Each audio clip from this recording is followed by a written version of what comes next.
Today we're going to learn how to use Junie to make a simple RSS feed aggregator, and it's going to take some inputs that you give it, whatever websites you want, and then make a nice kind of Reddit looking page for you based on your sources. So what I'm going to do is I'm going to make a website for this. So I'm going to go into Rider, make a new solution. I'm going to pick website. It's basically going to be between a model view controller or MVC web app or a Blazor web app. I typically prefer just the regular MVC. So I'm going to go here. I'm going to make a new folder somewhere on my computer. Just go find one here. Let me call this Hello World Rider RSS.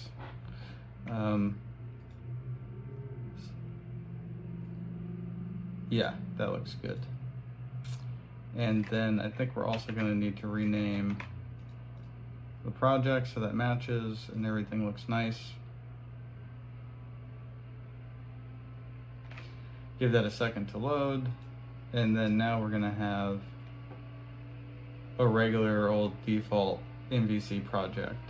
And when this comes up, we can use the play button to get it to run and see what it has by default. It's going to have a couple of pages by default.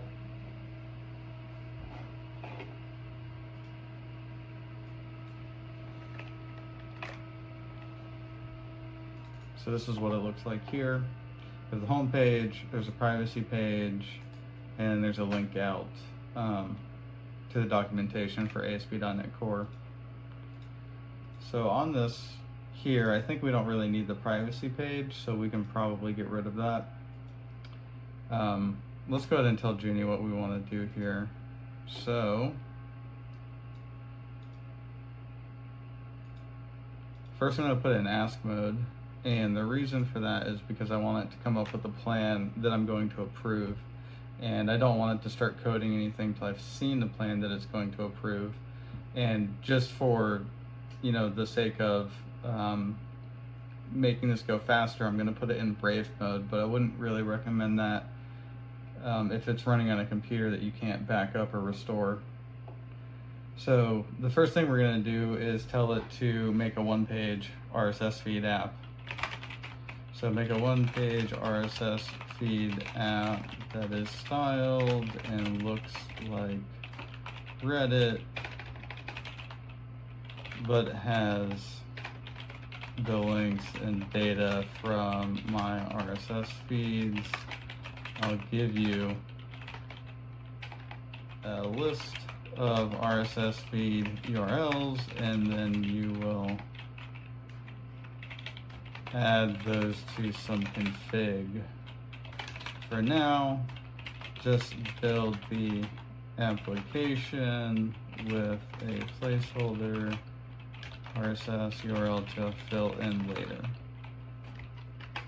And then we can tell it to do anything else we want to do, any other sort of features or anything like that. So one of the things I think would be maybe sorting you would want. So add some options to do sorting by date. I think that's one of the things RSS feed will have is the date field, and filtering by the other data on the RSS feed so that we can implement search functionality, have it dynamically load in a lot of pages as this is designed for a power user.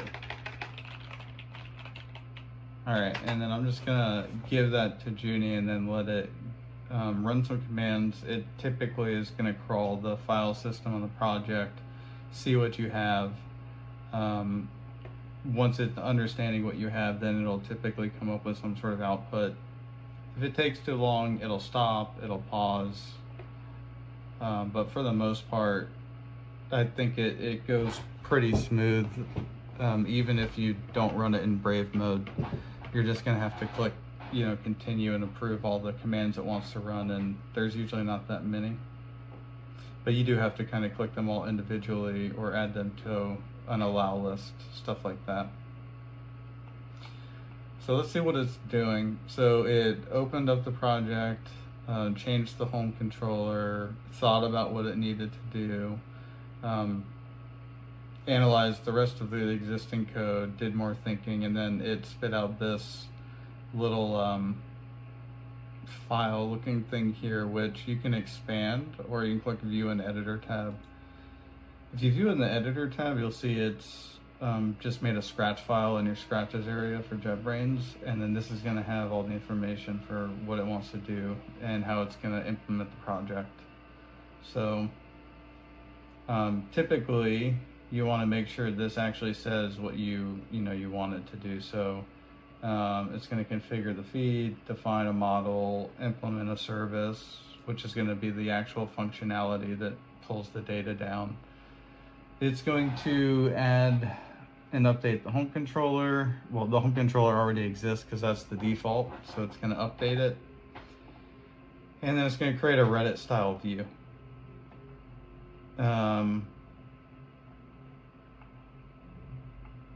Sorting and filtering. Server-side filtering by keyword and sorting by date or title. So it's going to do some sort of keyword search. All right. Cool. So I think that all looks pretty normal. So next I'm going to put it into auto mode, and then I'm going to go ahead and tell it to implement the plan. So once you have a plan in a markdown file and it's just output, you can just say, 3 words, implement the plan, and then it'll go do it. And you can also import or, add these markdown files to the project. Typically, I'll just make a dev docs folder in the root folder of the project, put all the markdown files with all the AI generated documentation, scope of work, architecture, all that kind of stuff. And that's really great if you want to generate the architecture from outside, from like ChatGPT or something like that specifically. So first thing it's doing is adding app settings, which is fine. That's probably where it's setting up the configurable stuff, creating the model like we talked about here, making a folder, editing. Okay, so this is adding all the business logic here and the service and the program and the controller to tie it all together. And then this is for the view file. And you could click each one of these to see the different diffgram and steps it's doing if you want to get that granular. This is the summary, and then a final summary in this kind of like markdown view, but this one will not give you a view and editor button here from this view if you run it in like auto mode. So if you want to get a markdown file, add it to your scratching and make sure you put it in ask mode. So this all looks okay. Let's go ahead and build it. Built okay. So we can check out the code that it added. So there's controller, it's loading the view file. There's a get call to get items, and that has some parameters here about the search string and if you're sorting or not. So this all looks pretty good. Let's run it and see what it did. So they have picked some random sort of RSS feed and put that in there, but that's really not what we want to see. So let's go check out our file. Okay, so this added BBC and New York Times, so just basically the news. Let's go put something better in here. Let's say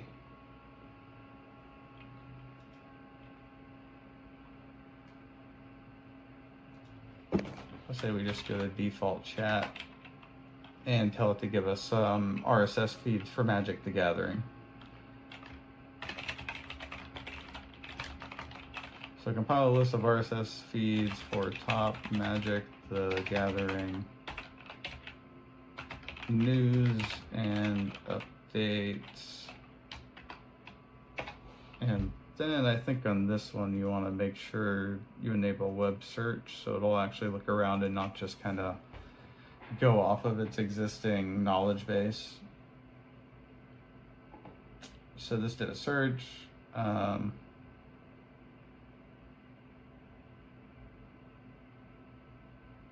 Okay, so it's put a bunch of these links right here. So we need this in JSON format, or basically the format of our file. So let's give it the example and then tell it to do it like this. Now write it in this format so I can copy it.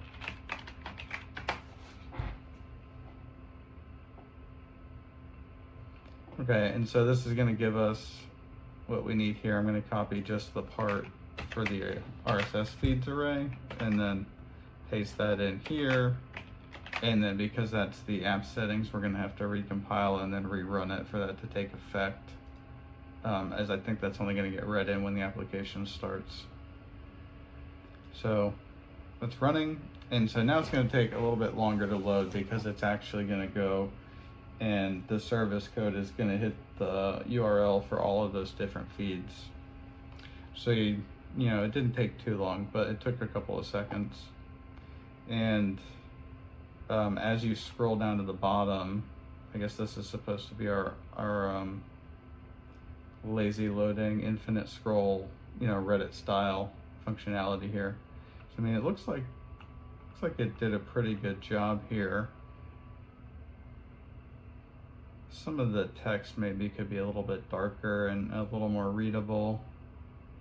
And I'm not really sure about the colors, if this really compares to like how Reddit looks. I think the text on Reddit is probably a lot easier to read. And there's a dark mode toggle. So let's click one of these.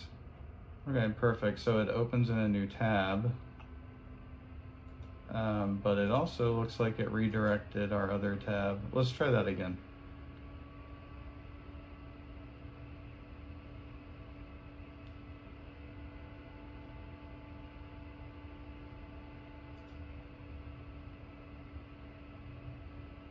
Okay, so that one seemed okay. That one didn't. So it looks like sometimes it's not just opening a new tab, it's changing the existing tab and opening in a new tab, and then it's also taking a while to load. So let's do some revisions. So okay, this looks good, but there is a bug where the URL doesn't always open in new tab nicely.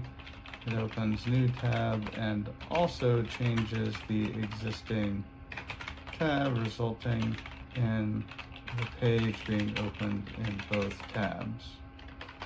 The lazy load is kind of slow. Can we add some level of caching or something and adjust how it's fetching the data to be more optimal for the user experience? So maybe it can, you know, when the application loads up, load in some data, or, you know, do something like that. Additionally, the smaller fonts are too small and too light on the white background. Adjust the fonts to be more easily readable and make sure everything is ADA compliant. That'll help make sure the colors contrast and things, you know, you can click the buttons, and keyboard accessibility is there. ADA compliance has a lot of stuff in it, and you can just tell it, make it ADA compliant. That's going to cover a lot of that, and it's just a really easy way to do it. So let's go ahead and give it that and let it keep running. And it's going to basically go do all the same stuff. It's going to, you know, check out what's there, come up with a plan, and then start changing some code. And then as it changes it, we can kind of see what it's doing. So it's adding memory cache. So it's going to cache some of the data in RAM on the machine. So not like memory, like the hard drive memory, like the actual RAM. And then this is more of the caching code.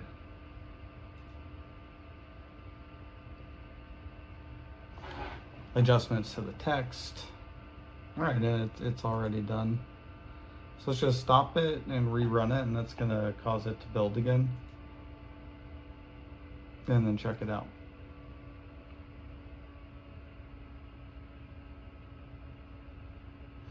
So the initial load still took a little while. Scrolling down is working a lot faster. Let's see. I mean, it loaded a lot of stuff this time, and yeah, it's just going now. Okay, we hit the bottom.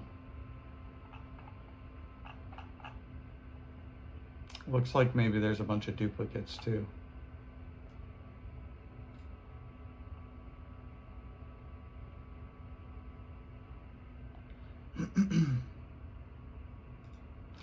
All right, so I'm going to click some of the links and make sure that they open in a new tab and they don't mess up the original tab. All right.